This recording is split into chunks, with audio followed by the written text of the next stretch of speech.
afternoon and a very warm welcome to the 8th Cohesion Forum, where we will be discussing the regions of Europe, how to recover, rebuild and reconnect.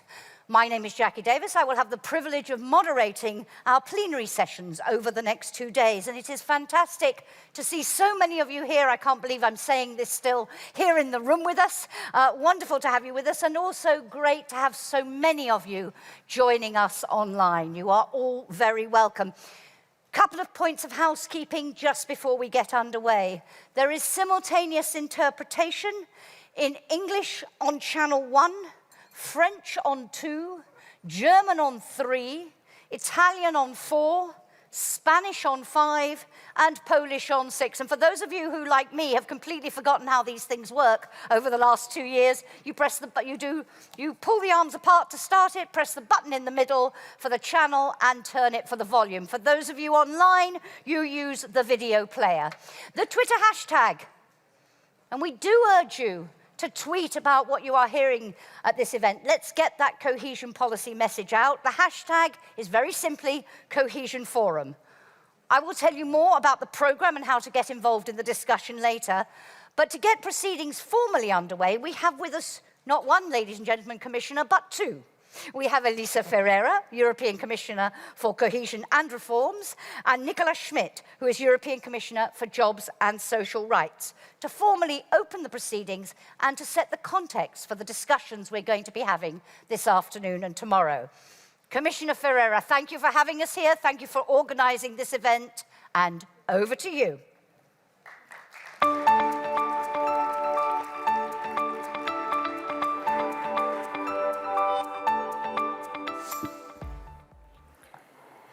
Well, thank you very much, Jackie. Thank you to all of you for being here.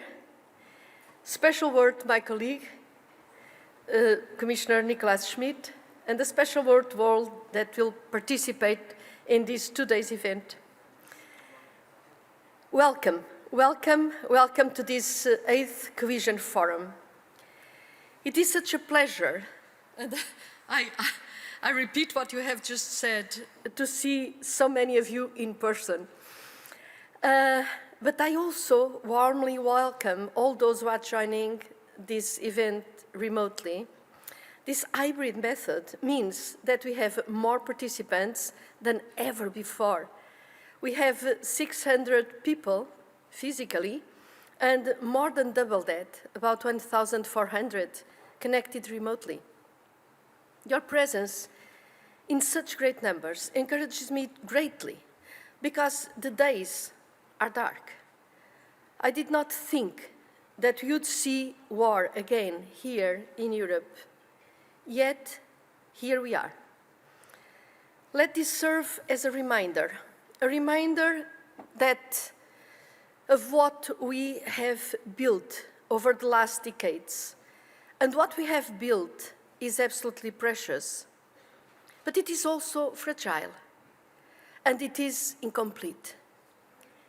If we want the last 70 years of peace to be more than just a passing phase in European history, we must take a stand against the failed ideologies of the past and stand with all who arrive and who strive and who fight for a freer, for a democratic, for a better future.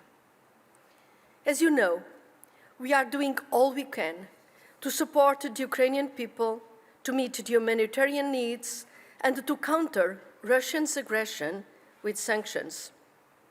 And cohesion policy, as the expression of European solidarity, is also part of this effort.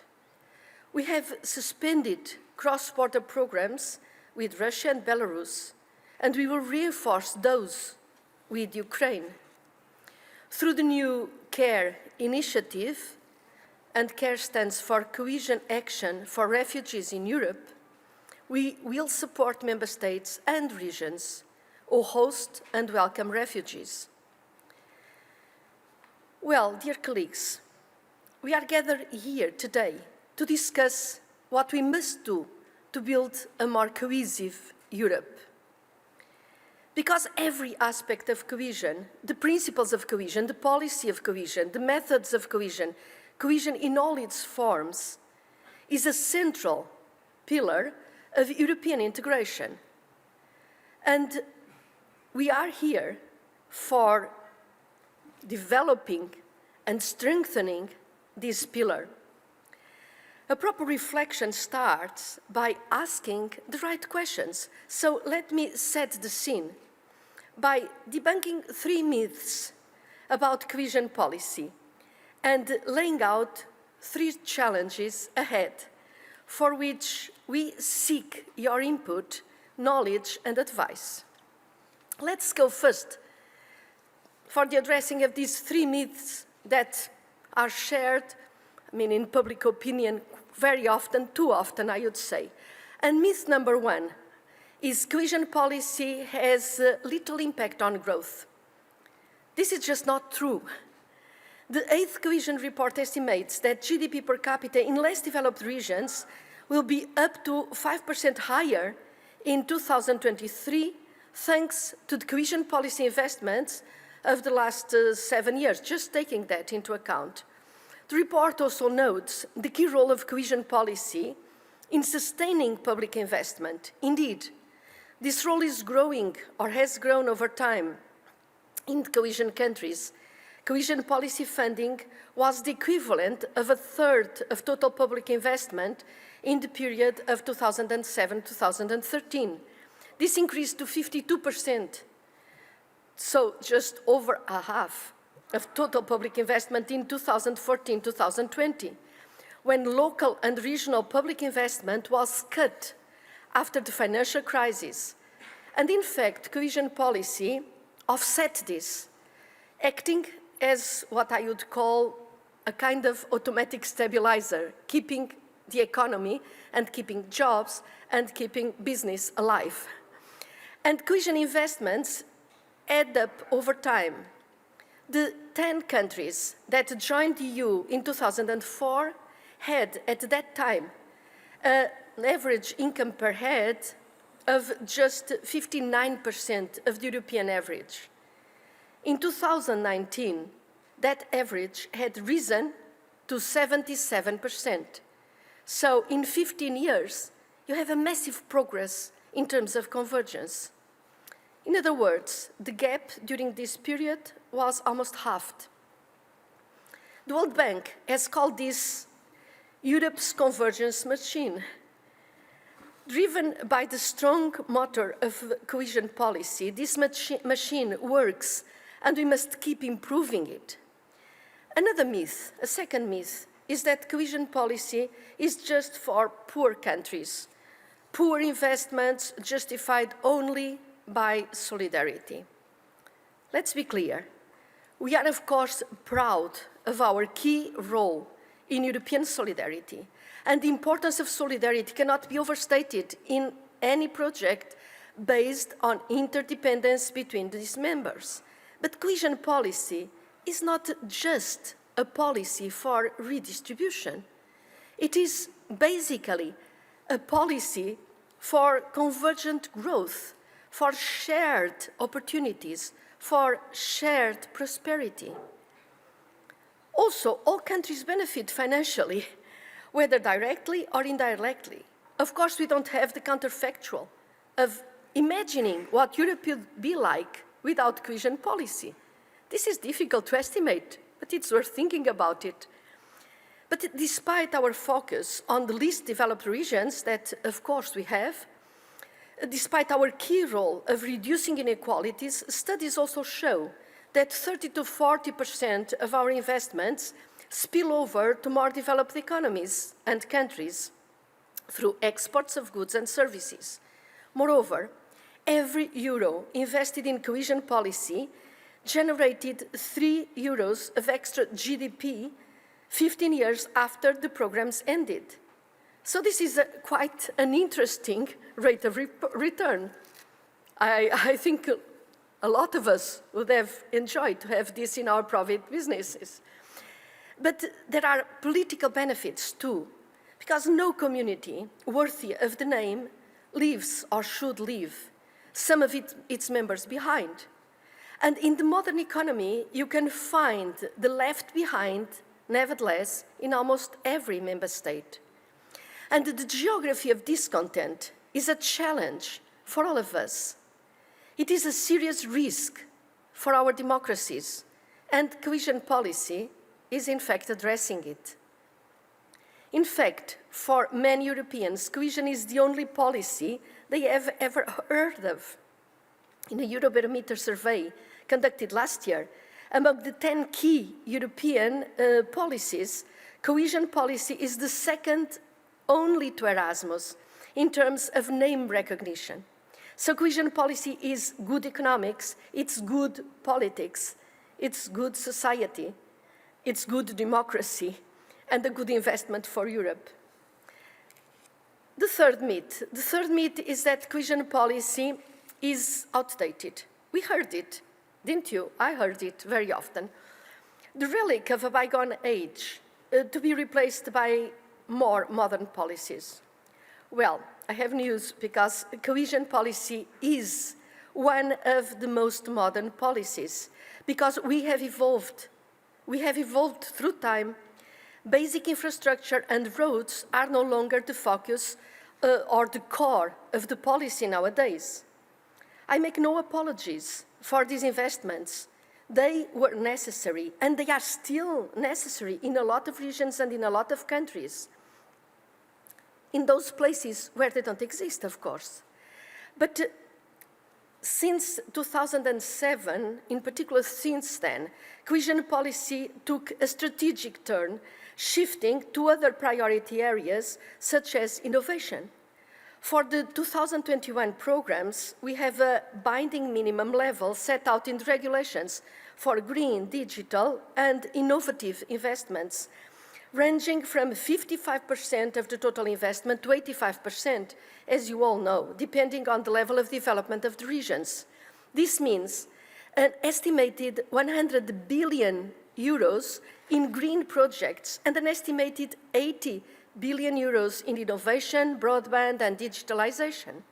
So cohesion policy is, of course, not outdated. On the contrary, modern cohesion policy is a key enabler of the twin transition and a key provider of modern European public goods.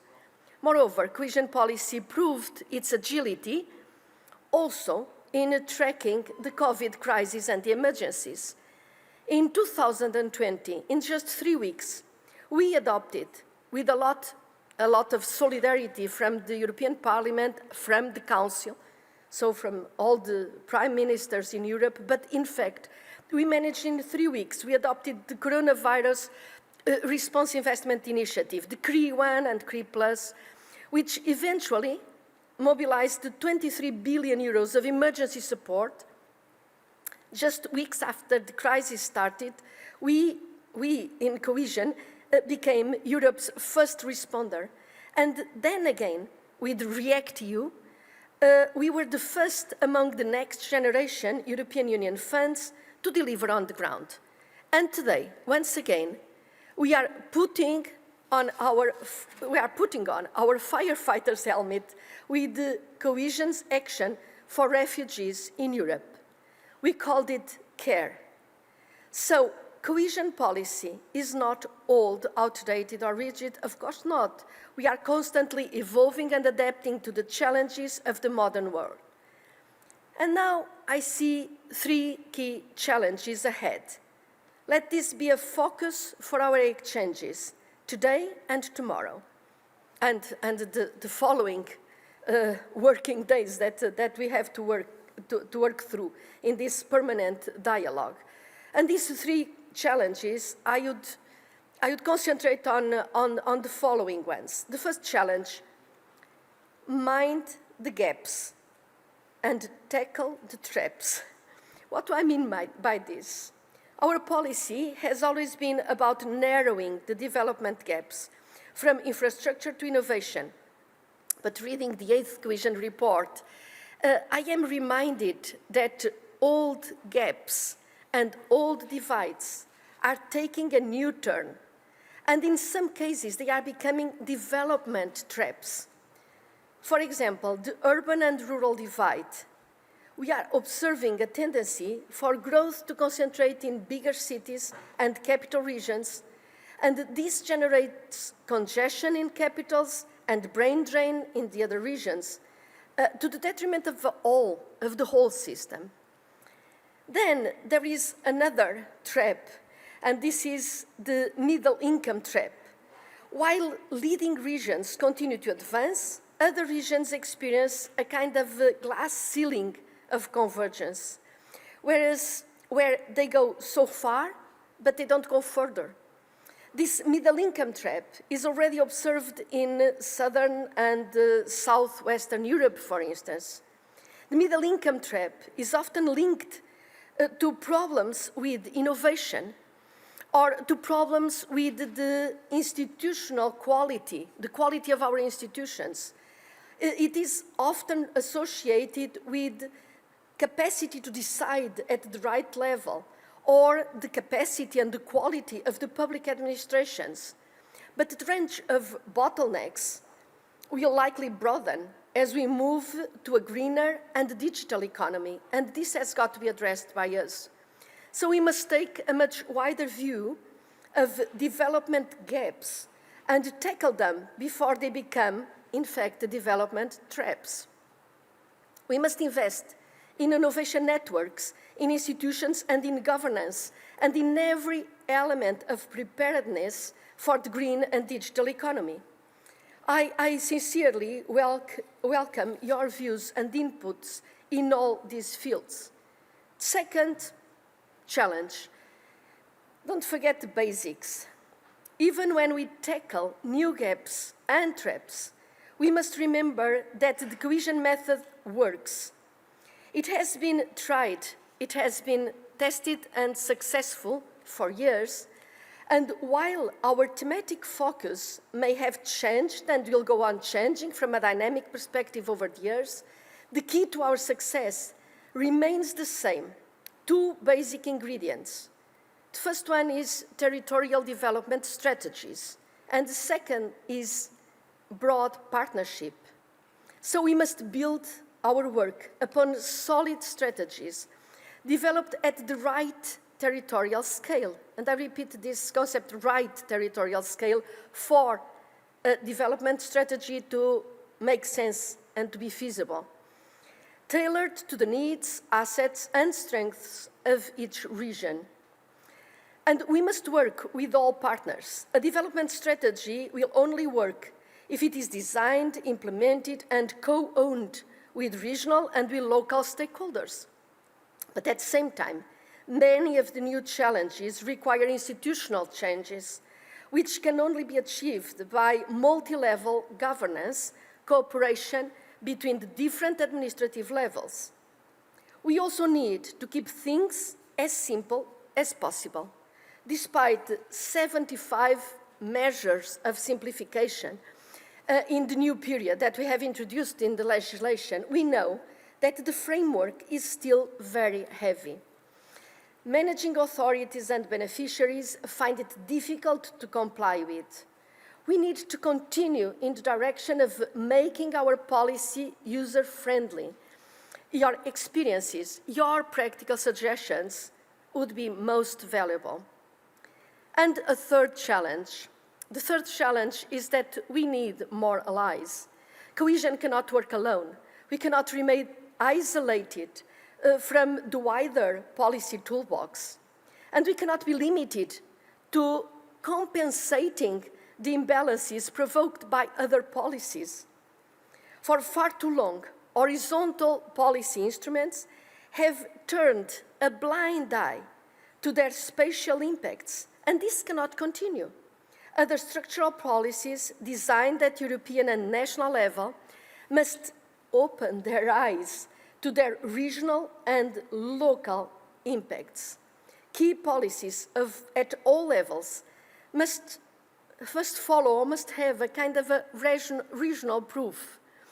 Key policies must do no harm to cohesion, and they should not hamper convergence, but not increase inequalities. So neither blind eye nor be ignorant of what the impacts, the differentiated, the asymmetric impacts on the ground will be. And we must work with, learn from, and increase synergies with other policies, from economic governance to innovation or to climate. And I will close by saying that in these 2 days, we put ourselves in your hands. We need you. We need your experience, your expertise, your local knowledge, your practical experience. None of us here believe in those myths. All of us know that cohesion policy works. It is incredibly effective, the motor of Europe's convergence machine. We know that it is good investment for all Europe. It is needed. An internal market, to be very simple, cannot work if you have asymmetric impacts and permanently enlarging imbalances. This will break Europe. Not just politically, as the antidote for the geography of discontent, but also a solid economic return on investment for all member states. We know that cohesion policy is relevant more than ever, not just to firefight in crisis, but as a key engine for the twin green and the digital transition for a balanced and sustainable growth. We do not fall for the myths, but we recognize the challenges of minding the gaps and tackling the traps, taking a broad view of development from institutions to, and quality of institutions to innovations and green infrastructure, ensuring that new development gaps do not become development traps.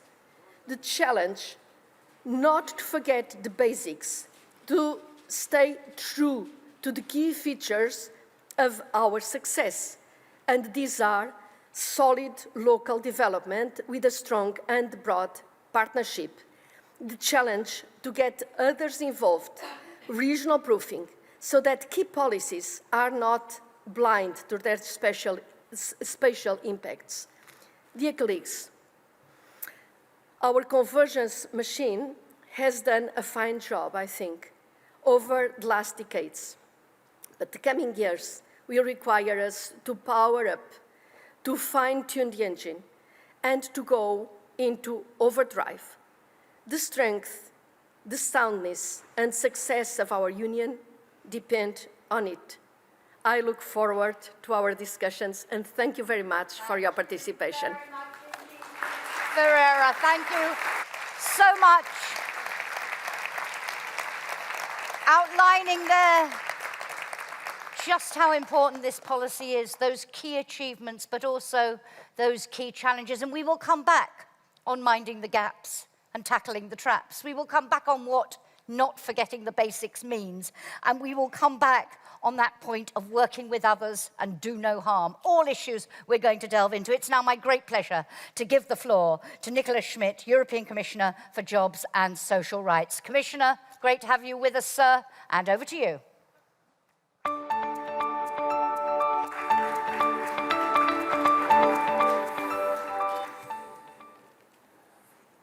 Monsieur le Premier ministre, Monsieur le Sénateur, chers collègues commissaires, Monsieur le Ministre, chers participants, notamment... Minister, dear participants, and all of you who represent regions and cities across Europe.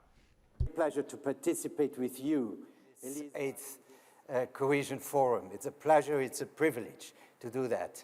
And we have heard again how committed you are to develop and promote this cohesion policy. So let me, at the beginning, say a few words about somebody who really promoted and developed and launched, in a way, the cohesion policy, Jacques Delors. And you said in your speech that finally there cannot be a well-functioning internal market without a solid cohesion policy.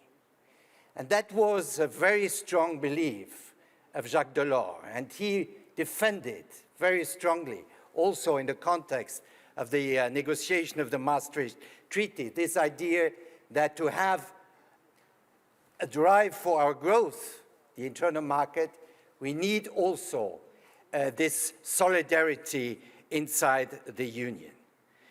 He used this word of contrat de mariage between the member states to underline the necessity of solidarity. The Union cannot exist without. And this solidarity is not just the solidarity with the weaker parts of the Union, who win, obviously, win from this solidarity. It is also a win for the stronger parts, and we have seen that the stronger parts, the stronger regions, the stronger member states in our Union, they are also the winners of our cohesion policy. Now, precisely now, in a time of very concrete threats, of a brutal war at our borders, a war that is not only directed against the sovereignty of Ukraine, but also against the democratic, united Europe. Ukraine aspires to be a member of this union. We need this solidarity. This is more than necessary than ever. Cohesion policy is the strongest expression of this European solidarity. Solidarity between member states, solidarity between regions, but also solidarity in our societies, between citizens, social solidarity.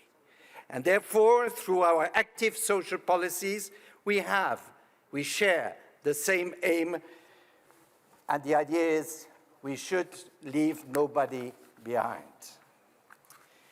A few words on Ukraine. I think we all express, and we should not miss one occasion, to express our very strong solidarity with Ukraine. You have already mentioned the Cohesion's action for refugees in Europe, Elisa. I think this shows again how fast the European Union, how fast the Commission can act and propose the right tools to support member states, but also those who are in need, I mean the Ukrainian refugees. This is also the case for the European Social Fund. The European Social Fund is the oldest cohesion fund. It's in the Treaty of Rome, and it provides immediate support, not only now to the people fleeing from Ukraine, but also to all those in our societies who need this support, who need precisely the way into the labor market, better access to healthcare, and all other social services.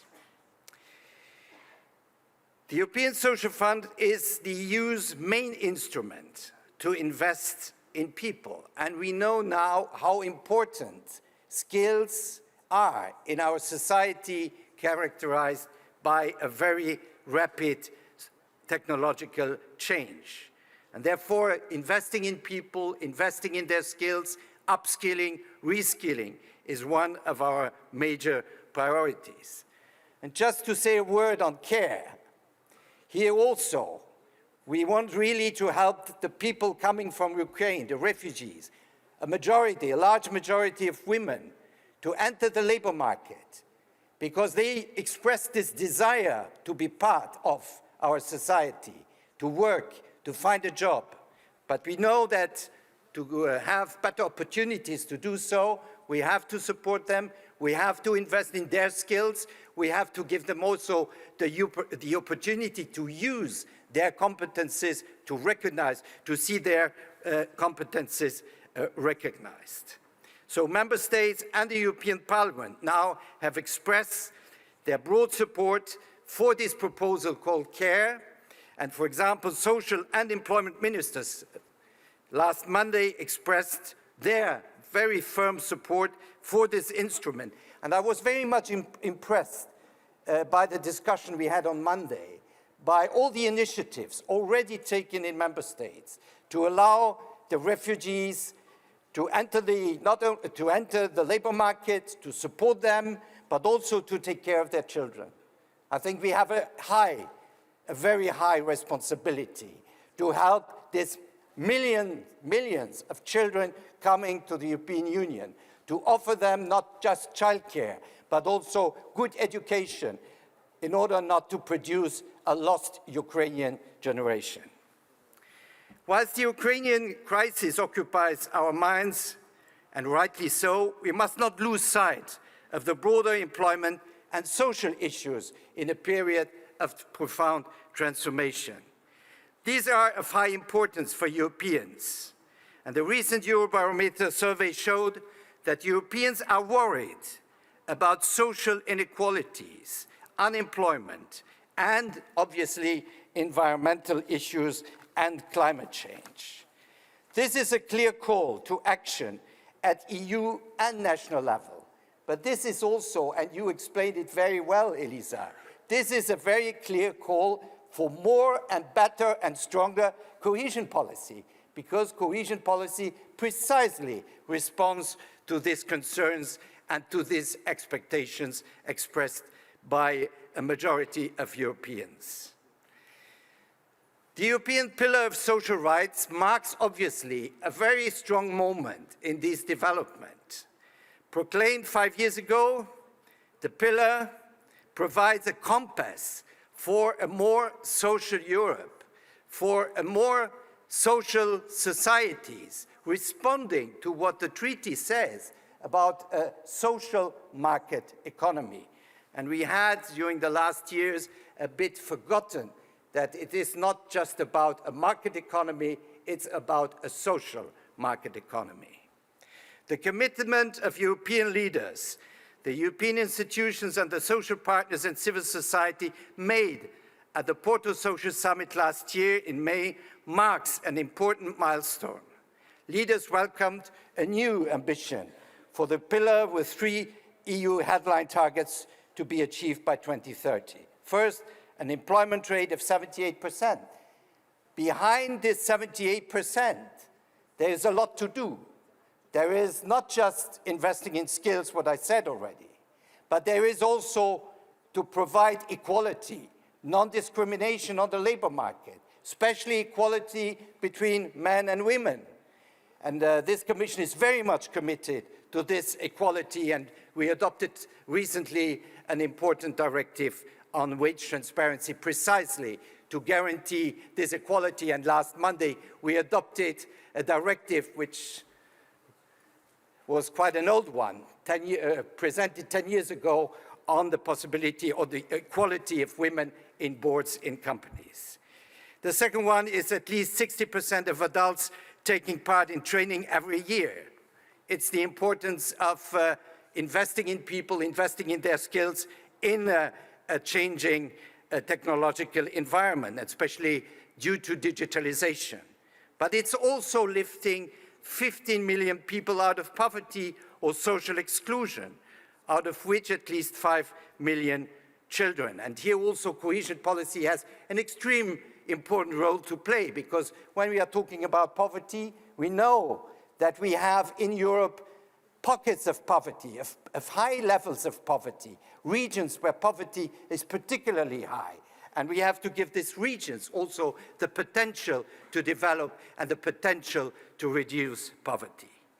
These targets are not an end in itself. They are necessary to coordinate efforts for a more social Europe and to successfully manage the green and digital transitions you already mentioned, and to promote economic and social convergence that Europe needs to be united. Without social and economic convergence, we cannot find this union we need, and especially we need in the world which is now developing. Cohesion policy is a central driver to create social Europe. It represents Europe's commitment and investment in tackling social challenges, increasing employment, and contributing to Europe's competitiveness. The 8th Cohesion Report shows impressively how EU cohesion policy has helped in the past. Member states and regions converged in their economic development. Cohesion policy was also an instrument for the quick response to the COVID-19 crisis you already described. The pandemic has been a stress test for our social models and has underlined the importance of effective social protection and social inclusion policies to mitigate the effects of reduced economic activity. The 8th Cohesion Report also highlights the potential of the green and digital transition as new drivers of EU growth, but it argues that without appropriate policy action, new economic, social, and territorial disparities may appear. The green transition provides new opportunities for job creation and positive social outcomes and socio-economic risks. I am convinced of this, but however, regions in Europe highly dependent on fossil fuel and carbon-intensive industries are facing tremendous transformation needs. This is compounded by challenges due to price increases of goods and services linked to increased energy prices, and their impact, especially on households with lower income and rural populations, can be substantial. Such effects, if not addressed, risk deepening existing inequalities and lead to societies that are more divisive. So it is clear the green transition will only be successful if fairness and solidarity are at the heart of our policy actions, and that's the whole sense of a just transition. It is a key message of our proposal for a Council recommendation on ensuring a fair transition to climate neutrality. Let me turn to another policy dimension that is very dear to my heart: reducing inequality and eradicating poverty. This is an EU priority and enshrined in the EU treaties and the European Pillar of Social Rights. Recently, we have created policy frameworks to coordinate EU and national work to achieve this priority. First, and I know Elisa is very sensitive to that, the reinforced youth guarantee is providing guidance towards a stable labor market integration for our next generation, with a special emphasis for the most vulnerable young people. And finally, another important topic we share, the child guarantee, which is a framework for tackling child poverty and social exclusion. And we have launched a European platform on combating homelessness, which brings, by the way, together a lot of cities, a lot of municipalities, a lot of regions, but also a lot of NGOs and civil society organizations. Initiatives to address platform work and minimum wages protect the workers in a new working environment and confirm the social market economy.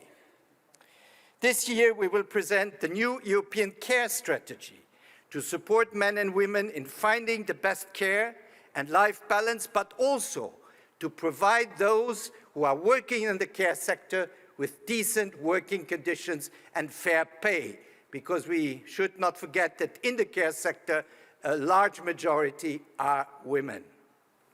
A proposal on a Council recommendation on minimum income schemes, because this is another important issue to fight poverty. To translate these initiatives into real action, we need to allocate adequate levels of public funding. Our investments must lead us where we want to go, to a fair society that ensures equal opportunities for all.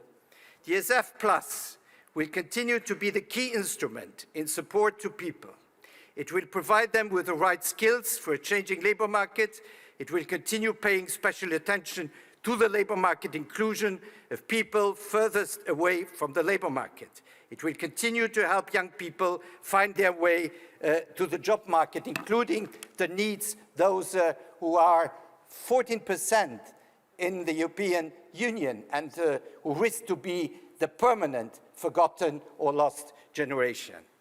The ESF will also contribute to the implementation of the child guarantee by investing in measures tackling child poverty. Often this will be combined with investments in infrastructure that come from the European Regional Development Fund. It will promote the social inclusion of vulnerable groups, such as third country nationals, marginalized Roma communities, people with disability, all those, finally, experiencing or at risk of poverty, social exclusion, or discrimination. Let me, before finishing, say a word on industry, on our industrial policy. Industrial policy is high on our agenda, and rightly so. The pandemic has taught us how important industries are in Europe. We have unfortunately experienced our dependency in a lot of sectors during the pandemic and even now, not just dependency on fuel, on fossil fuels from Russia, but also on microchips coming from Asia, interrupting our value chains. And this Commission wants to change this because we have to be aware that globalization will change after the pandemic and especially also after this war. And Europe has to be prepared for this change in globalization.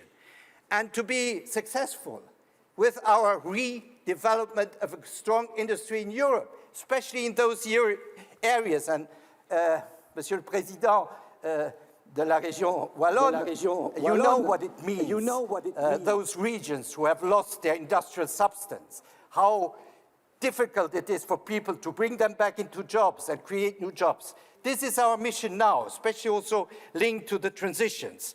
And to have this industry, we need to invest in infrastructure.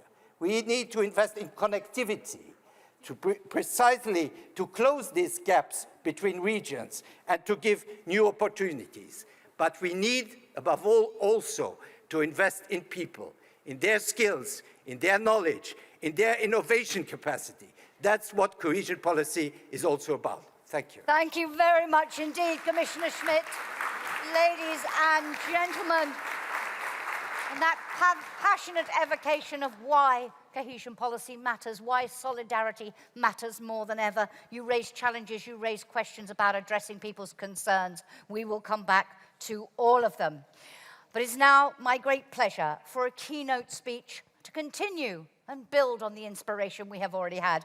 I'm delighted to welcome back to Brussels Mario Monti, Senator for Life of the Italian Republic, and of course, former Italian Prime Minister and a former European Commissioner for many, many years. It is great to have you back, Prime Minister, Senator. The floor is yours, sir.